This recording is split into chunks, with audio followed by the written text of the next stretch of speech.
É Gênesis, capítulo 21, verso 19. E abriu-lhe Deus os olhos, e viu um poço de água, e foi encher o odre de água, e deu de beber ao menino. Feche os seus olhos. Senhor nosso Deus e Pai, em nome de Jesus, eis aqui a tua palavra. Continua falando conosco e usa-me como um canal de bênção nesta hora, em nome de Jesus. Você pode dizer amém? Preste atenção nessa história. É a história de uma mulher. Seu nome, Agar. Ela está muito longe de sua terra natal. Ela não pediu para estar vivendo aquilo ali. Quando Abraão enfrenta uma fome, para fugir da fome ele desce ao Egito. E ao passar no Egito, ou ele comprou essa mulher como escrava, ou ele ganhou essa mulher de presente de alguém. A egípcia Agar é dada como uma escrava para trabalhar para a família de Abraão. E ela viaja com eles. Ninguém lhe perguntou se ela queria ir. Ninguém perguntou se ela estava afim de ir. Ela não tinha direito de escolha, porque nem sempre a vida vai te dar. Nem sempre a vida vai perguntar para você se você quer sair desse emprego. A vida vai perguntar se você pode autorizar levar seu cônjuge. A vida vai te perguntar se seu cônjuge, se você gostaria que ele se apaixonasse ou não por outra pessoa, que seu filho se envolvesse. A vida não é muito de dar satisfações. Você é que esteja apto e preparado para lidar com os problemas, com as dificuldades que a vida trará, quer diretamente em você ou em alguém ou algum dos seus. Essa é a grande verdade. Ela vai viajar com aquela caravana que está só de passagem. A mãe dela provavelmente nunca mais viu, o pai também não, seus irmãos também não. Não é uma vida fácil, mas as coisas me parece que vão melhorar. Pois a patroa quer oferecer a essa estrangeira algum nível de benefício. Ela vai gerar o filho do patrão. Isso coloca a estrangeira numa posição melhor. E agora a Agar se sente valorizada. Ela vai deitar com o patrão, vai amamentar o filho do patrão. A patroa é muito espertinha, porque ela poderia fazer uso da lei e fazer com que Abraão se deitasse com hebreia. Havia até um pretexto na lei, mas isso daria problema para Sara. Então ela prefere uma estrangeira para não criar muito vínculo. O que me parece é que Sara já pensa que Agar é algo descartável. É um plano B que, se as coisas não funcionarem muito bem, vão jogar ela fora. Mas não interessa. Ah, mas Agar é a mulher de Deus, é a esposa do Abraão. Ô meu irmãozinho, prepare-se para lidar com tudo e com todos. 1000 cairão ao teu lado, 10.000 à tua direita. Não vá de bobeira não, meu irmão. É na família, na igreja, é crente. Você tem que se preparar para sobreviver a qualquer tipo de coisa, você goste ou não. Então me parece que as coisas estão melhorando para ela. Ela engravida. Mas a patroa ficou enciumada. A escrava achou que agora era um pouquinho mais, era só um pouquinho só. Mas a patroa não gostou. E pior, pior no contexto da situação, a patroa engravidou, contrariando a expectativa. 89 anos, a desgramada da velha engravida, certo? E quem engravidou? Um velhinho de 100. A Bíblia é fantástica. Se nós olhar para uns homens de hoje, o cara tem 30, não pega nada. E pega Covid. Escute só, olhe para mim. Agora o menino nasceu. O garotinho da egípcia já tem 13 anos de idade. Já é um rapazinho. As coisas foram desenrolando. Isaac foi crescendo, o filho de Sara. E Abraão resolve dar uma festa. E parece que uma mudança de ciclo na vida do menino, que sai da amamentação. E nesse momento, o irmão mais velho, que é quase um jovenzinho, faz uma brincadeira. E não foi uma brincadeira que Sara gostou. Então Sara diz para Abraão: manda essa mulher embora. Provavelmente, se não me falha a memória, Berseba. Algo que não é muito longe de Jericó, mas é muito longe do Egito. De ônibus hoje, de Berseba ao Cairo, nós vamos botar aí 7 horas de ônibus. Para uma mulher fazer uma viagem dessa com um garoto, o negócio não vai ser fácil. As coisas estão ruins para essa mulher. Abraão coloca Agar e o garoto para fora. O que ele leva? Um pouco de pão e um odre de água. Para ir para onde, meu irmão? Você me tirou da minha casa, me tirou da minha família. Que história é essa? Eu preciso que você entenda, não quero te mostrar nada espiritual nisso, porque por detrás disso está uma promessa de Deus, e aquele que prometeu é fiel para cumprir. Eu só preciso que você entenda que se você gosta de promessa, precisa ser resistente para sobreviver até o tempo que ela vai se cumprir. Senão é mole. Você tem promessa? Tem, mas tem que ser valente para sobreviver. Tem que ser forte para permanecer de pé. Tem que ficar firme, porque o negócio não é fácil. Tem uma festa na casa do seu pai, e seu pai te colocou para fora. E você não é um garotinho, não. Você tem 17 anos aproximadamente. Você sabe muito bem que você foi rejeitado. Aquela mulher sabe que não pediu para estar lá. Por que a Bíblia está contando isso? Porque isso é para gente forte, não é para banana. Isso é para gente firme. Por que a Bíblia diz que 1000 cai ao teu lado, 10.000 cai à direita, e você não é atingido? Isso não é para qualquer um, isso é para gente forte. Então aconteça o que acontecer, você precisa sobreviver.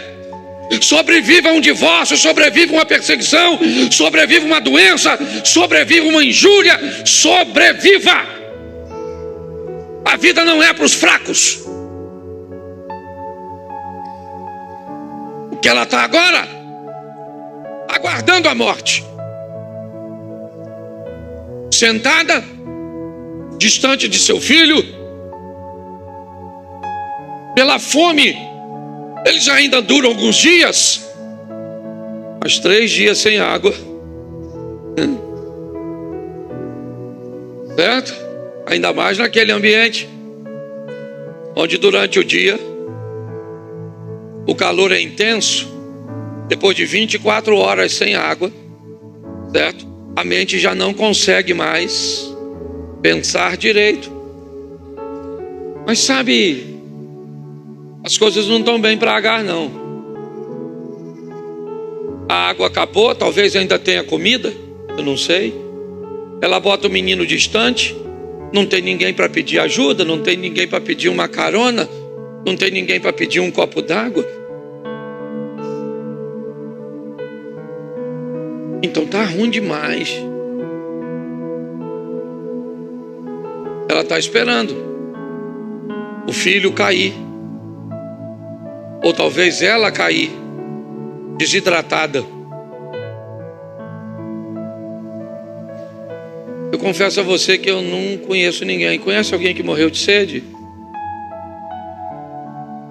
Eu já ouvi falar de gente que tomou água demais, morreu afogado, morreu queimado.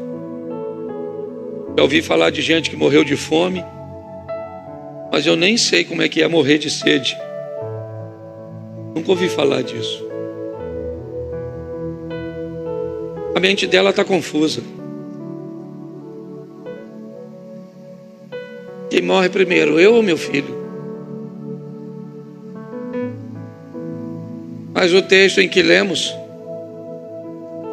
disse que Deus lhe abriu os olhos. Deus fez o quê? E abriu os. E o que ela viu? O que ela viu? Bom, então me ajude aí. O poço já estava lá, sim ou não? Deus fez o poço aparecer. Deus fez com que ela visse o poço que já estava. Por que ela não via? Talvez por causa da dor, da decepção, da tristeza, da angústia. Ela não via. O poço era a solução para ela, sim ou não? Mas ela via a solução? Não. Então Deus abriu os olhos. Naquele momento, o que é o poço? O poço é a provisão. O poço de Agar é o poço da provisão. O que nós precisamos na igreja de pessoas que hajam como provedores. Em diversas áreas, o Jonathan falou aqui da parte financeira, mas nós também ouvimos aqui a palavra do Eduardo falando da campanha, motivando. Nós precisamos de poços aqui, de pessoas que são ou que trazem consigo a provisão, seja ela financeira para alguns, com condições de fazer as coisas funcionarem de forma econômica, seja com seu ânimo, com a sua fé, mas pessoas aptas para receber os sedentos que estão morrendo de sede, que não conseguem enxergar uma solução. E você muitas vezes pode se tornar este poço. Alguém que pode solucionar com uma informação, com um abraço, com um carinho, com uma oração, com uma atenção, com uma coisa simples. Mas não se engane, temos muitos viajantes e poucos poços. Essa é a grande verdade. Boa parte das pessoas estão envoltas nas intrigas, nos problemas, conversando com seus passados, com suas feridas, lambendo suas chagas. Mas alguns de nós não tem tempo para isso. Alguns de nós não podemos nos dar o luxo dessa frescura. Aconteça o que acontecer, nós vamos estar firme, forte. Muitas vezes querendo ir embora, querendo desistir. Mas nós sabemos quem somos, o que somos. Então Agar agora enxerga um poço. Porque Deus abriu os olhos dela. E ela conseguiu enxergar algo que já estava ali, mas ela não via antes. Nós precisamos de pessoas que funcionem como provisão. Estejam aqui prontas para dar uma direção para alguém, um conselho. E aprenda uma coisa, meus irmãos: quando você conversa com alguém, você pode falar com ela em duas instâncias: aos ouvidos e ao coração. Às vezes, seu pai lhe disse algo a vida inteira, sua vida nunca mudou. Um dia você vai num treinamento, está numa sala de aula, está num bate-papo com um amigo, e aquele amigo te diz exatamente o que o seu pai lhe disse a vida inteira, e finalmente você mudou de vida. E aí você vai falar, seu pai te pergunta: meu filho, finalmente você mudou. O que é que você mudou? Mudei porque estava conversando com o Edalmo. Edalmo falou comigo isso, assim, assim, assim. O seu pai fala: hã? Mas eu falei isso com você a vida toda, mas falou com o meu ouvido, não conseguiu falar com o meu coração. Nós precisamos de pessoas que se tornem ambiente de provisões, não para conversar com ouvidos, mas conversar com o coração das pessoas, para que você seja um poço onde a pessoa venha beber e entenda, certo? Que de você ela vai levar provisão. Posso ouvir um amém? João capítulo 4, verso 11. Disse-lhe a mulher: Senhor, tu não tens com que tirar, e o poço é fundo. Onde, pois, tem a água viva? Esse é o poço de José, certo? Ele está nas terras que Jacó deixou de herança para José. É lá que está o poço. A história é de uma mulher, a samaritana. Que poço é aquele? O que esse poço representa? Para essa mulher, este é o poço do encontro. Esse é o poço onde a infelicidade vai ficar para trás, a angústia vai embora, e ela vai receber a paz. Este é o poço onde ela encontra a palavra. É quando Cristo mostra para ela quem ela é, fala com carinho, fala com respeito, mas fala o que ela precisa ouvir. É o poço da verdade. A mulher diz aos homens: ele me disse tudo quanto eu tenho feito. E o que ela estava fazendo era bonito? Não. O que ela estava fazendo era glorioso? Não. Era honroso? Não. Mas Jesus mostra diante daquele poço que é possível falar a verdade, é possível dar uma direção, é possível nortear as pessoas, mesmo que elas partam, mas partam para um destino, partam para não cometer o mesmo erro que cometiam antes. A igreja precisa de pessoas habilidosas para dizer verdades, para gente que precisa escutar a verdade, porque senão não muda nunca. Uma felicidade que nunca chega, uma estrutura que não parece vida, parece uma saga. Nós precisamos de gente presente aqui, que seja o poço de José. Pessoas podem ir embora, mas vão para viver em paz, vão para ganhar a paz, vão para ser feliz. É assim que funciona. Nós precisamos nos preparar e olhar para ver se há em nós a possibilidade de nos tornarmos o poço da provisão, o poço da felicidade, da paz. Aqueles que vão estar aqui em meio à guerra. Lembra do salmista? Ai de mim, que peregrino em Meseque, habito em meio à tenda de Quedar. Sou pela paz, mas quando eu falo de paz, eles querem a guerra. O cara que escreve isso é um judeu, está entre bárbaros e palestinos. Não há como ter paz naquele ambiente, mas ele é uma pessoa de paz. Ele é alguém. E a proposta sempre é pacificar, dizer a verdade, mas dizer a verdade com o propósito de trazer mudança de vida. Nós precisamos de um grupo grande, certo? De poços como o de José. O terceiro poço, Gênesis 26, 15. Nós vamos ao 15, ao 27, ao 29. Tá certo? Essa é uma história bem legal. São os poços do Isaac. Todos os poços que os servos de seu pai tinham cavado nos dias que seu pai Abraão, os filisteus entulharam, encheram de terra. É isso aí. Aí, ó. Os poços de Isaac, vinham os filisteus e fechavam os poços. Daqui você não vai tirar água. Vamos embora? Vamos para o 27. E disse-lhes Isaac: por que viestes a mim?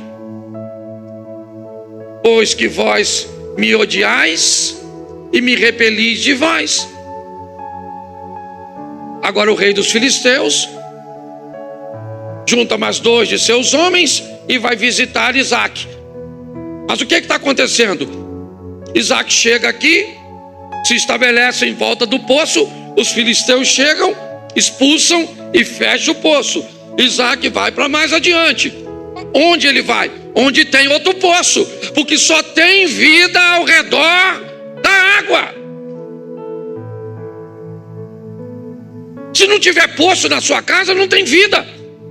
Se não tiver gente que funciona como poço, não há vida. Há uma reunião de pessoas, mas não tem vida. Mas onde ele chega, quem chega? Os filisteus. Fecha os poços. E vai Isaac, outro poço. Chega os filisteus. O verso 27. Abimeleque vai até ele.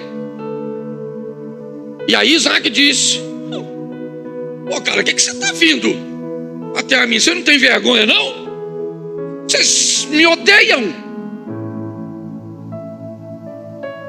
Vocês estão me expulsando de perto de vocês. Todos os meus poços vocês entulham. Já passei pela igreja ali, o pastor entulhou meu poço. Aí passei no outro lado de lá, aí entulhou meu poço. Passei no relacionamento ali, entulhou meu poço. Ah, meu pai entulhou meu poço. Minha avó me entulhou meu poço. O fulano entulhou meu poço. Ele está indo embora. Ele não está bem. Verso 27. Crente. O pai dele é nada mais, nada menos que o pai da fé. Tá certo? As 3 maiores religiões do mundo tem o avô desse cara como pai. Ele falou: o que você vem a mim? Coração bom? Não. Coloca aí o 29. Vamos lá? Que não nos façam mal, como nós não te temos tocado, e como te fizemos somente bem e te deixamos ir em paz, agora tu és bendito do Senhor. Que história é essa, meu irmão? Que papo furado é esse? Está dizendo para eu não te fazer mal porque você não me fez mal. Você está fechando meus poços, não é de hoje, meu irmão. Você está me perseguindo, não é de hoje. Que história é essa que nós não temos tocado em você? Você só não me matou. Agora, o que você pode fazer contra mim, você fez. Que conversa fiada é essa, meu irmão? Pastor, o que é isso? Isso é o que nós temos que lidar muitas vezes. Na igreja, no trabalho, na família, na vizinhança. Gente que te lasca e depois vem soprar, bater nas tuas costas. Na sua frente fala uma coisa, mas por trás fala outra. Combina algo, mas te arrebenta. Ah, não está preparado para viver com esse tipo de gente, não? Então, querido, vai ficar ruim para tu. Porque a chapa está quente. E está na Bíblia essa conversinha fiada. Que Deus está dizendo: se prepara, Luiz, porque o bicho pega. Entendeu? Está lá, ó. Sim ou não? Bota o 30, que você pensa que não pode piorar. Bota o 30, santo varão. Então, lhes fez um banquete e comeram e bota o 31. E levantaram-se de madrugada e juraram um ao, e depois os despediu e despediram-se dele em... Preste atenção aqui, porque isso é legal. Esse poço é maneiro. O que vem aí, já. Os poços estão tudo fechado, sim ou não? Sim ou não? Isso, me ajuda aí, poxa.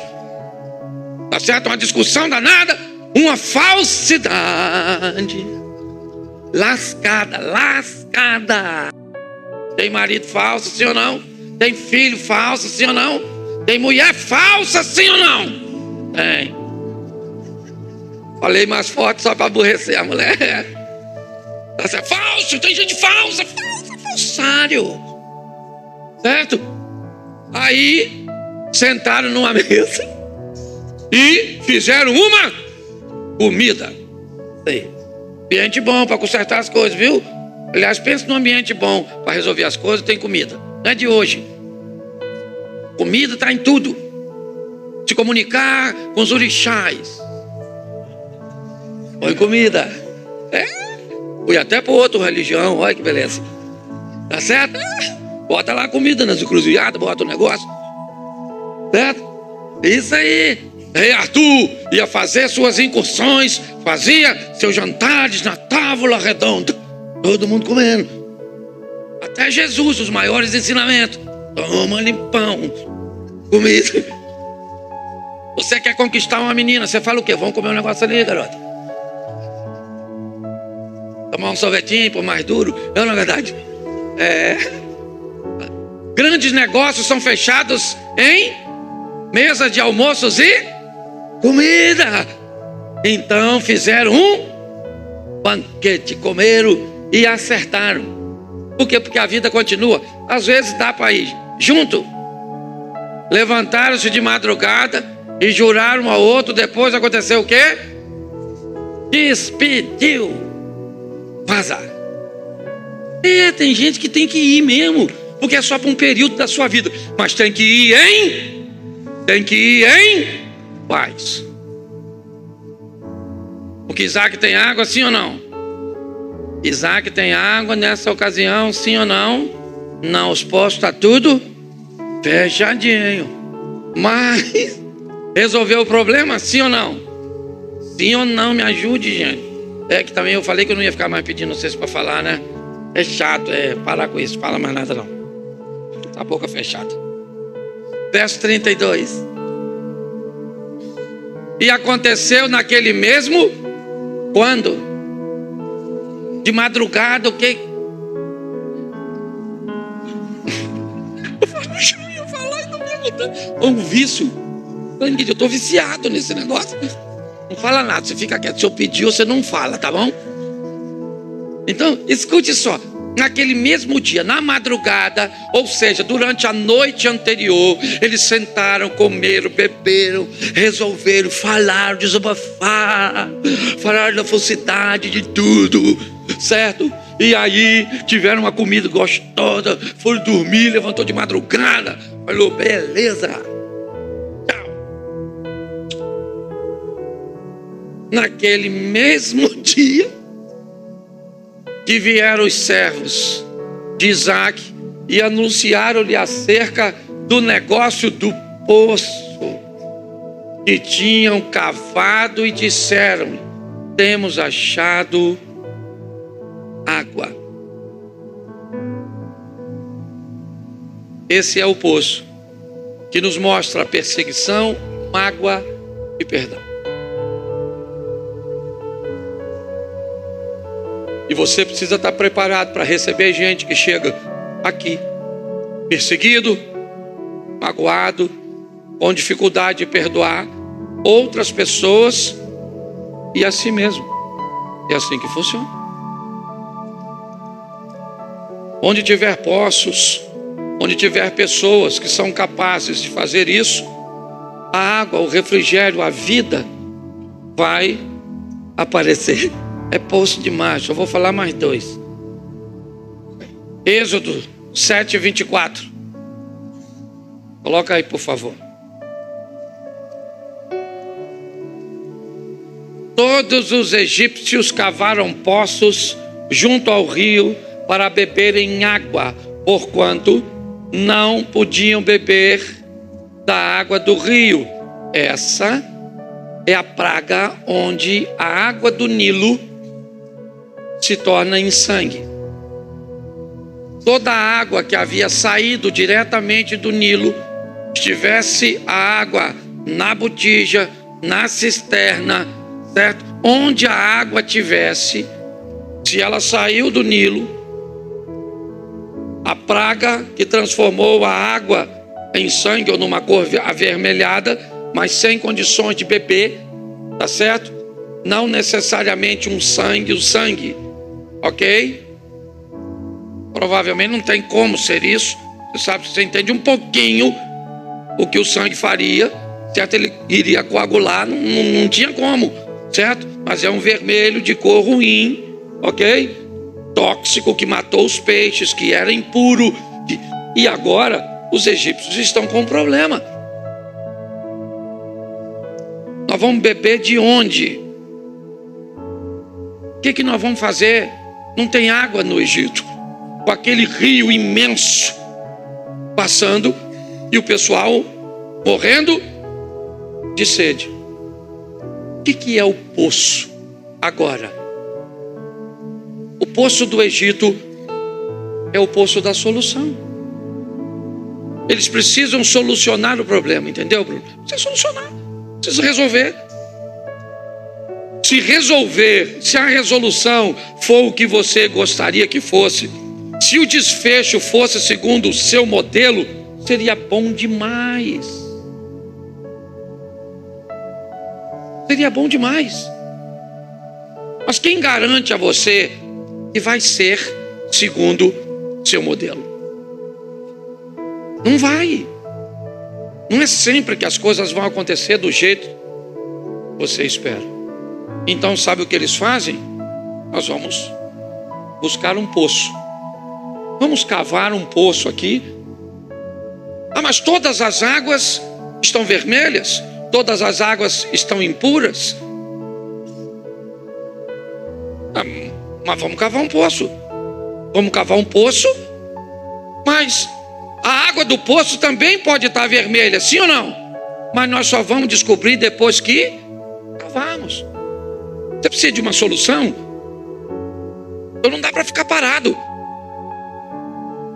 É o que você gostaria? É o seu ideal? Talvez não seja, mas talvez seja a sua realidade.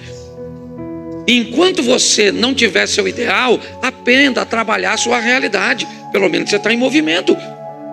Os poços do Egito são os poços da solução. Ah, mas as pessoas podem me criticar porque eu fiz isso. Querido, às vezes elas não sabem quantas opções você tinha. Às vezes era a única opção. Você precisa entender isso. Nós precisamos, na igreja, também, pessoas que funcionem como poços de solução, oferecendo alternativas, que nem sempre resolverá o problema com exatidão, mas pode fazer com que alguém consiga ganhar um pouco mais de tempo para resolver as coisas. E não trabalhamos só com milagres aqui não, trabalhamos com gente. E é assim que funciona. Tem muitas pessoas que chegaram aqui, certo? Precisando de algo muito grandioso, mas não conseguiram de forma imediata, mas tiveram que sobreviver àquele período e não desistirem. Por último, eu encerro aqui. Segundo livro do profeta Samuel, capítulo 17, verso 18. Mas viu todavia um moço e avisou a Absalão. Porém, ambos logo partiram apressadamente e entraram na casa de um homem em Baurim, o qual tinha um poço no seu pátio, e ali dentro desceram Jonatas e Aimás. São os dois homens que são caçados por Absalão. por manter uma aliança com Davi. O poço de Baurim é um poço que oferece abrigo. Está no pátio da casa do homem, né? O local é Baurim, o nome do poço não fala, que você pode colocar você, se quiser, como dono desse poço ou como o próprio poço. E quando os dois estão ali, Absalão chega na casa para procurá-los. Os dois resolvem descer no poço. Uma mulher coloca uma tampa, joga umas cascas por cima da tampa, de forma com que Absalão e seus homens não conseguem identificar o poço.